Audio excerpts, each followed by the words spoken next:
For decades ago, China was one of the poorest major nations on Earth, a country where most people lived in rural villages, where factories were outdated, and where the economy was tightly controlled by the state.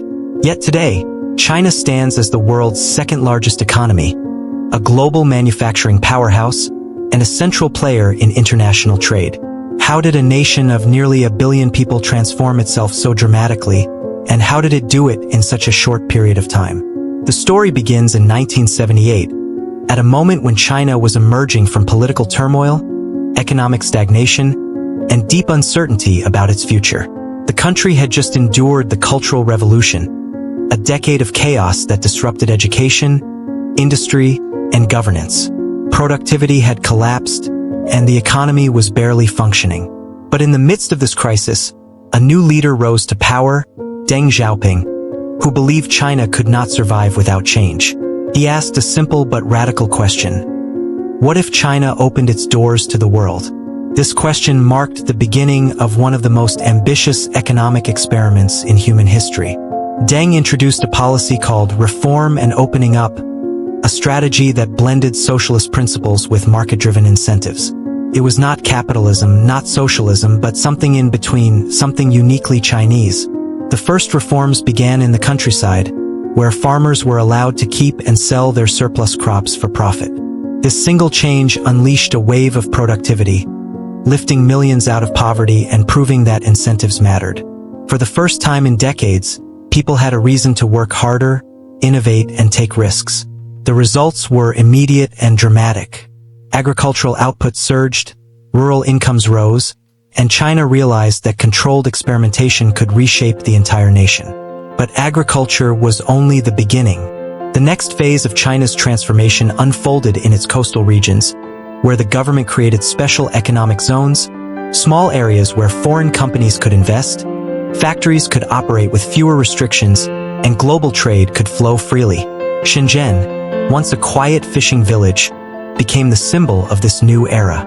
In just a few years, it transformed into a bustling metropolis filled with factories, entrepreneurs, and workers from across the country. These zones became laboratories for China's future, testing ideas that would later spread nationwide. Foreign companies brought technology, capital, and expertise, while China provided labor, infrastructure, and a massive domestic market. The partnership reshaped global supply chains and turned China into the world's factory. As factories multiplied, millions of rural workers migrated to cities in search of opportunity. This internal migration became one of the largest in human history, fueling urban growth and industrial expansion. China invested heavily in roads, ports, and power plants, building the foundations of a modern economy at unprecedented speed. The government encouraged competition among provinces, pushing local leaders to attract investment, boost exports, and grow their economies. This competition created a sense of urgency and ambition that accelerated development. By the 1990s, China's economy was growing at rates the world had rarely seen, often above 10% per year. The country was no longer isolated. It was becoming a central player in global trade. But rapid growth came with challenges. Inequality widened as coastal regions surged ahead while inland provinces lagged behind. Environmental damage increased as factories polluted air and water. And the shift toward markets created tensions within the political system, which remained firmly under the control of the Communist Party. Yet despite these challenges, China continued to push forward. In 2001, it joined the World Trade Organization, a move that integrated its economy even deeper into global markets. This decision opened the door to massive export growth, foreign investment, and technological advancement. Chinese companies began to compete internationally, and the country's manufacturing capabilities expanded into electronics, machinery, and advanced industries. By the early 2000s, China had become the engine of global manufacturing. Its factories produced everything from clothing to smartphones, supplying consumers around the world. The economic boom lifted hundreds of millions of people out of poverty, creating a new middle class with rising expectations and growing purchasing power. Cities expanded upward and outward, filled with skyscrapers, highways, and high-speed trains. China's transformation was no longer just economic, it was social, cultural, and geopolitical. The country's rise reshaped global trade patterns, influenced commodity markets, and challenged long-standing economic powers. Yet behind the success, new questions emerged. Could China sustain its rapid growth? Could it transition from low-cost manufacturing to innovation-driven industries? And how would the world respond to a rising China whose economic influence reached every continent? These questions would define the next stage of China's transformation, a stage marked by ambition, competition, and uncertainty. As China entered the 2010s, it faced slowing growth, rising debt, and increasing global scrutiny. But it also pursued new strategies, technological innovation, digital infrastructure, and global investment projects like the Belt and Road Initiative. The story of China's rise was far from over. It was evolving into something even more complex. As China entered the 1990s, its transformation accelerated at a pace that stunned the world. The reforms that began as small experiments were now reshaping entire industries, cities, and regions. Factories multiplied across the coastline, powered by foreign investment and an endless supply of labor. China's leaders understood that to rise, the country needed to become the heart of global manufacturing. So they focused on exports, efficiency, and scale. The strategy worked. By the mid-1990s, China was producing goods for every major market on Earth, from simple toys to complex electronics. The world began to rely on China's factories, and China began to rely on the world's demand. This interdependence became the engine of China's economic rise. But behind the scenes, something even more important was happening. China was building the infrastructure of a modern superpower. Highways stretched across provinces, ports expanded to handle massive cargo ships, and new industrial zones emerged in places that had once been farmland. The government invested heavily in education, science, and technology, preparing a new generation of engineers, scientists, and entrepreneurs.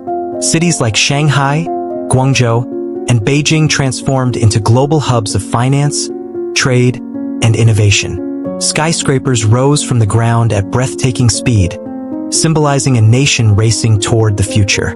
The world watched as China's skyline changed year after year, each new building a sign of ambition and confidence. In 2001, China made a decision that would reshape the global economy. It joined the World Trade Organization. This move opened the door to deeper integration with international markets and forced China to adopt global trade rules. For foreign companies, it meant access to a massive consumer base.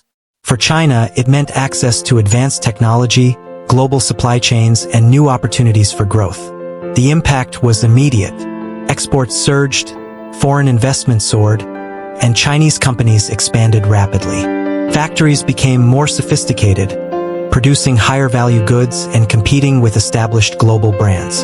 China's economic growth reached double digits, lifting millions more out of poverty and creating a new middle class with rising expectations. But rapid growth brought new challenges. Urbanization accelerated as millions of rural workers moved to cities in search of better jobs. This migration created opportunities but also pressure on housing, transportation, and public services. Inequality widened between coastal regions and inland provinces, raising questions about fairness and balance. Environmental problems intensified as factories polluted air and water, threatening public health and long-term sustainability. China's leaders faced a difficult dilemma: how to maintain growth while addressing the social and environmental costs of development. The answer was not simple, but China continued to push forward, adapting its policies and experimenting with new solutions. By the late 2000s, China had become the world's manufacturing center, producing goods at a scale no other nation could match. Its factories supplied global brands, its ports handled massive volumes of trade, and its companies began expanding overseas. The 2008 global financial crisis became a turning point.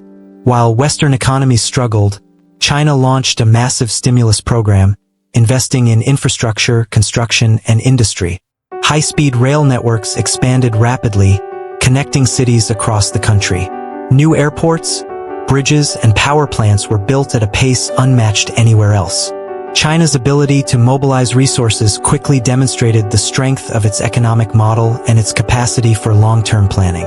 At the same time, China began shifting from low-cost manufacturing to higher-value industries. Companies like Huawei, Lenovo, and BYD emerged as global competitors, challenging established players in technology, electronics, and automotive sectors. Innovation became a national priority, supported by government funding, research institutions, and a growing pool of skilled workers. China's digital economy expanded rapidly, driven by companies like Alibaba and Tencent, which transformed e-commerce, finance, and communication. The rise of smartphones, mobile payments, and online platforms created new opportunities for businesses and consumers, reshaping daily life across the country. Yet China's rise also created tensions on the global stage. As its economic power grew, so did concerns about trade imbalances, intellectual property, and geopolitical influence. Countries debated how to respond to China's expanding role in global markets and international institutions. Some saw opportunity, others saw competition. China's Belt and Road Initiative, launched in the 2010s, aimed to build infrastructure and strengthen economic ties across Asia, Africa, and Europe. Supporters viewed it as a chance for development and cooperation, while critics saw it as a tool for expanding China's influence. The world was beginning to realize that China's economic transformation was not just a national story. It was a global one. Inside China, the government faced new questions about the future. Could the country sustain its growth as wages rose and the population aged? Could it transition from manufacturing to innovation without losing momentum? And how would it manage the social, environmental, and political pressures created by decades of rapid development? These questions shaped China's policies in the 2010s, as leaders focused on quality over quantity, innovation over imitation, and sustainability over speed. The country invested in renewable energy, electric vehicles, and advanced technologies, aiming to lead the next wave of global innovation. China's rise during this period represents the peak of its economic transformation, a moment when the country moved from follower to competitor, from imitator to innovator, from regional power to global force. But every rise brings new challenges, and every peak reveals new uncertainties. As China entered the next stage of its journey, it faced slowing growth, rising debt, and increasing global competition. The world was watching closely, wondering whether China's economic miracle could continue or whether it would face the same obstacles that slowed other rising powers in history. As China moved into the 2010s, the momentum that had powered its rise for 3 decades began to collide with new realities. The era of double-digit growth was fading, replaced by a slower, more complex phase of development. The country had grown too large, too interconnected, and too influential for its old strategies to work the same way. Wages were rising, the population was aging, and global competition was intensifying. China could no longer rely solely on cheap labor and massive exports. It needed a new model, one driven by innovation, technology, and domestic consumption. But shifting an economy of more than 1 billion people was not simple. It required deep structural changes, new policies, and a willingness to confront difficult truths about the limits of past success. One of the biggest challenges was debt. Years of rapid construction, infrastructure spending, and local government borrowing had created financial risks that could no longer be ignored. Empty apartment blocks, underused industrial parks, and heavily indebted local authorities revealed the darker side of China's investment-driven growth. Economists warned that the country needed to rebalance its economy before the debt burden became unsustainable. At the same time, China faced demographic pressures. The one-child policy, introduced decades earlier, had reduced population growth and created an aging society. Fewer young workers meant rising labor costs and a shrinking workforce, threatening China's position as the world's manufacturing hub. The government responded by ending the one-child policy, but the effects would take years to unfold. Externally, China's rise was reshaping global geopolitics. As its companies expanded abroad and its influence grew, tensions emerged with major powers, especially the United States. Trade disputes intensified, with accusations of unfair practices, intellectual property violations, and market barriers. The world's two largest economies entered a period of rivalry that affected global supply chains, investment flows, and technological cooperation. The trade war of the late 2010s became a defining moment, exposing the vulnerabilities of global interdependence. Tariffs disrupted industries, companies reconsidered their manufacturing strategies, and governments debated how to respond to China's growing influence. The conflict was not just economic, it was strategic, technological, and ideological. Inside China, the government doubled down on its long-term vision. It launched initiatives to promote advanced manufacturing, artificial intelligence, robotics, and renewable energy. The goal was clear: move up the value chain and reduce dependence on foreign technology. Companies like Huawei, DJI, and CATL became global leaders in their fields, demonstrating China's growing technological capabilities. The digital economy expanded rapidly, powered by mobile payments, e-commerce, and online services. China became a world leader in digital infrastructure, with millions of people using smartphones for everything from shopping to transportation. This digital transformation created new opportunities but also raised questions about privacy, data security, and the role of the state in the digital age. The Belt and Road Initiative became another pillar of China's global strategy. Through loans, infrastructure projects, and partnerships, China sought to build new trade routes and strengthen economic ties across Asia, Africa, and Europe. Supporters saw it as a chance for development and cooperation, while critics warned of debt risks and geopolitical influence. The initiative symbolized China's ambition to shape the global economic landscape, but it also sparked debates about transparency, sustainability, and long-term impact.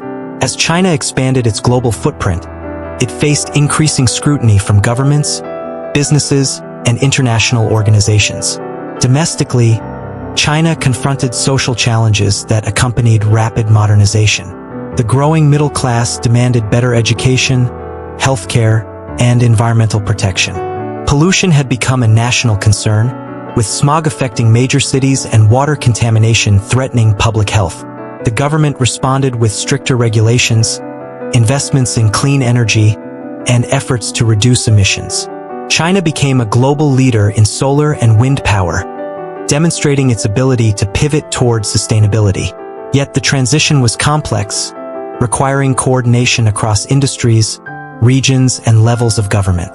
The early 2020s brought new tests: global disruptions, shifting supply chains, and economic uncertainty forced China to adapt once again. The country faced pressure to maintain growth while managing risks, supporting businesses, and protecting jobs. At the same time, global companies reconsidered their dependence on Chinese manufacturing, exploring diversification and resilience strategies. China responded by strengthening its domestic market, promoting technological self-reliance, and investing in strategic industries. The government emphasized stability, security, and long-term planning, aiming to navigate a world that was becoming more fragmented and unpredictable. Despite these challenges, China remained a central force in the global economy. Its manufacturing capabilities, technological advancements, and massive consumer market continued to shape global trends. But the nature of its rise had changed. The era of rapid expansion was giving way to a period of consolidation, adjustment, and strategic competition. China's leaders understood that the next stage of development would require innovation, resilience, and careful management of both internal and external pressures. The question was no longer how China rose. It was how China would sustain its rise in a world that was becoming more complex, more competitive, and more uncertain. China's economic journey entered its most complex chapter as the 2020s unfolded. The country that once relied on low-cost labor, rapid industrialization, and export-driven growth now faced a world that was changing in unpredictable ways. Global supply chains were shifting, geopolitical tensions were rising, and technological competition was intensifying. China had reached a point where its past strategies could no longer guarantee future success. The question was no longer how China rose so quickly, but how it would adapt to a world where growth was harder, competition was sharper, and expectations were higher. The nation stood at a crossroads, balancing ambition with caution, innovation with stability, and global integration with national resilience. One of the biggest challenges was the transition from manufacturing power to innovation leader. China had mastered the art of producing goods at scale, but now it needed to lead in advanced technologies, research, and creativity. The government invested heavily in artificial intelligence, semiconductors, biotechnology, and green energy, hoping to secure a competitive edge in the industries of the future. Companies like Huawei, BYD, and CATL became symbols of China's technological ambition, pushing boundaries in telecommunications, electric vehicles, and battery technology. Yet the path forward was not smooth. Restrictions on technology exports, global competition, and geopolitical tensions created obstacles that China had never faced before. The race for innovation became not just an economic challenge, but a strategic one. At the same time, China confronted internal pressures that tested the resilience of its economic model. The property sector, long a pillar of growth, began to show signs of strain. Developers faced mounting debt, housing demand slowed, and confidence weakened. The government intervened to stabilize the market, but the situation revealed deeper issues: over-reliance on real estate, local government debt, and the need for a more balanced growth model. China's leaders emphasized high-quality development, focusing on sustainability, innovation, and domestic consumption. The shift marked a new phase in China's economic evolution, one that required patience, discipline, and long-term planning. Social expectations were also changing. A new generation of Chinese citizens grew up in a modern, connected, and rapidly developing society. They demanded better opportunities, better living conditions, and better work-life balance. The government responded with policies aimed at reducing inequality, improving education, and expanding social welfare. Environmental protection became a national priority, with ambitious goals for carbon neutrality and renewable energy. China invested heavily in solar, wind, and electric vehicles, becoming a global leader in green technology. The transformation was not just economic. It was cultural, social, and environmental, reflecting a nation redefining its identity in the modern world. Globally, China's role continued to evolve. Its Belt and Road Initiative expanded infrastructure networks across continents, strengthening economic ties and creating new opportunities for trade and investment. Yet the initiative also sparked debates about debt, transparency, and geopolitical influence. Countries weighed the benefits of Chinese investment against concerns about dependence and strategic leverage. China's growing presence in global institutions, technology standards, and international markets reshaped the global order, prompting discussions about cooperation, competition, and coexistence. The world was adjusting to a reality where China was no longer a rising power, it was an established one. Despite the challenges, China demonstrated resilience. Its manufacturing sector adapted to new realities, focusing on automation, robotics, and high-tech production. Its digital economy continued to expand, driven by innovation in e-commerce, fintech, and online services. Its companies explored new markets, new technologies, and new business models. The country's vast population, growing middle class, and strong infrastructure provided a foundation for long-term growth. China's story was no longer just about catching up. It was about shaping the future. Yet the future remained uncertain. Could China maintain stability while pursuing innovation? Could it balance global integration with national security? Could it manage demographic pressures, environmental challenges, and economic restructuring all at once? These questions would define the next chapter of China's economic journey. The nation had transformed itself in just 40 years, rising from poverty to global power. But the next 40 years would require a different kind of transformation, one driven not by speed, but by strategy. Not by scale, but by sophistication. Not by imitation, but by leadership. China's economic miracle is one of the most remarkable stories in modern history. It shows how policy, ambition, and resilience can reshape a nation's destiny. It reveals the power of adaptation, experimentation, and long-term vision. And it reminds us that economic transformation is never complete. It evolves with every challenge, every opportunity, and every generation. As China looks to the future, it faces a world that is more interconnected, more competitive, and more uncertain than ever before. But if history is any guide, China will continue to adapt, innovate, and redefine its place in the global economy. The story of China's rise is not just about factories, policies, or statistics. It is about people, workers who left their villages to build new cities, entrepreneurs who took risks to create new industries, leaders who made bold decisions, and citizens who lived through extraordinary change. It is a story of struggle, ambition, sacrifice, and hope. And it is a story that continues to unfold, shaping the world we live in today and the world we will inherit tomorrow. China's transformation over the past 40 years offers a powerful lesson. Economic miracles are not accidents. They are built through vision, discipline, and the courage to change. As we reflect on this journey, we are reminded that history is shaped not only by the rise of nations, but by the choices they make when the future is uncertain. China's next chapter is unwritten, but its past shows that even the most ambitious dreams can become reality with determination and long-term vision. And as the world watches China's next steps, one truth becomes clear. The story of global economic power is still being written, and China remains one of its most influential authors. The rise of a nation is never a straight path. It is a long road shaped by struggle, ambition, and the relentless pursuit of possibility. China's economic transformation stands as a reminder that history rewards those who dare to reinvent themselves. And as we continue exploring the forces that shape our world, viewers are invited to stay with this channel, dive deeper into the stories behind global change, and continue the journey through the past, present, and future of our shared economic history.